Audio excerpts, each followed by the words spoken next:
നമ്മുടെ സമാജം അഭിമുഖീകരിക്കുന്ന ഏറ്റവും പ്രധാനപ്പെട്ട ഒരു ചോദ്യത്തെക്കുറിച്ചിട്ടുള്ളത് കൂടിയാണ്. ഹിന്ദുധർമ്മത്തിൽ ആ പ്രഖ്യാപനം, ഹിന്ദുധർമ്മത്തിൽ ജാതിയില്ല.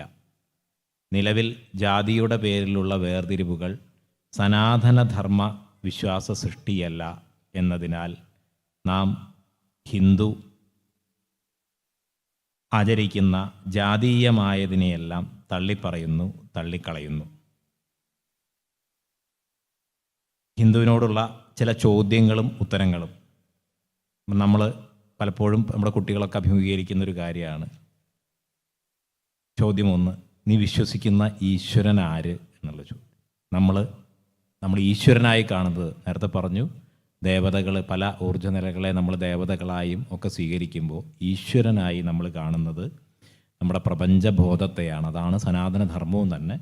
പരബ്രഹ്മം അഥവാ പ്രപഞ്ചബോധത്തെയാണ് ഈശ്വരനായി നമ്മൾ പരിഗണിക്കുന്നത്. നേരത്തെ സ്വാമിജിയും സംസാരിച്ചു, ഈശ്വരൻ ഒന്നേയുള്ളൂ എന്ന്. ചോദ്യം 2, ആരാകുന്നു നീ? നമ്മുടെ സ്വത്വബോധം എന്താണ്? എൻ്റെ ഉത്തരം, നമ്മളൊരു ഹിന്ദു അദ്വൈതിയാകുന്നു എന്നുള്ളതാണ്. നമുക്ക് 2 ഇല്ല. 3ാമത്തെ ചോദ്യം, നമ്മുടെ അനുഷ്ഠാനം എന്ത് എന്നുള്ളതാണ്. അത് സനാതനധർമ്മമാണ് അഥവാ ഹിന്ദുധർമ്മമാണ്.